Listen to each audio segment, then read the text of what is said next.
Well, a judge has granted Texas Tech quarterback Brendan Sorsby the temporary injunction that would allow him to play some games this fall. It sets a precedent for the NCAA, showing that players can take their disputes outside of the league. KCBD News Channel 11's Dylan Villa is live at the Lubbock County Courthouse with what the court wants from both sides. Dylan.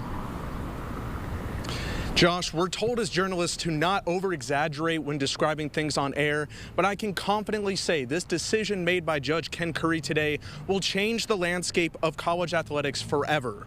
Curry stated Brendan Sorsby will suffer, quote, probable, imminent, and irreparable injury if the 99th District Court did not issue this temporary injunction because he would be unable to participate and benefit as a member of the Texas Tech football team. Sorsby, for his part, will have to follow some conditions set by Judge Curry in this injunction. One of those stipulations will be that Sorsby will miss the first 2 games of the 2026 season. Those will be against Abilene Christian and Oregon State. He will also have to continue his individual counseling for his diagnosed gambling disorder and provide a monthly report to the NCAA detailing he is keeping these conditions set by Judge Curry.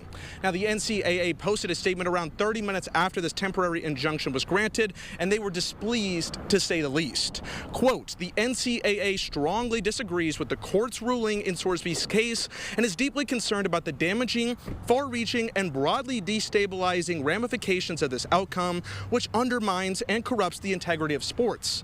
They went on to say the NCAA is committed to supporting student-athlete mental health, but must continue to aggressively defend against actions that defraud college athletics and threaten competitive integrity, such as betting on one's own sport, end quote. Now, Texas Tech Athletic Director Kirby Hocutt released a following statement just a few minutes before we went on air. He said, quote, as we have said before, we do not believe that the circumstances of Brendan's case warranted permanent ineligibility. As he returns to our football program, we remain committed to supporting Brendan's recovery and ensuring his compliance with the court's order. A comprehensive support structure, including clinical care, monitoring, and compliance checks, will remain fully in place for the duration of Brendan's time as a student at Texas Tech. I'll have more on this major development and how it could impact college athletics in our future broadcast today. Josh, I'll send it back to you. All right, thanks so much, Dylan.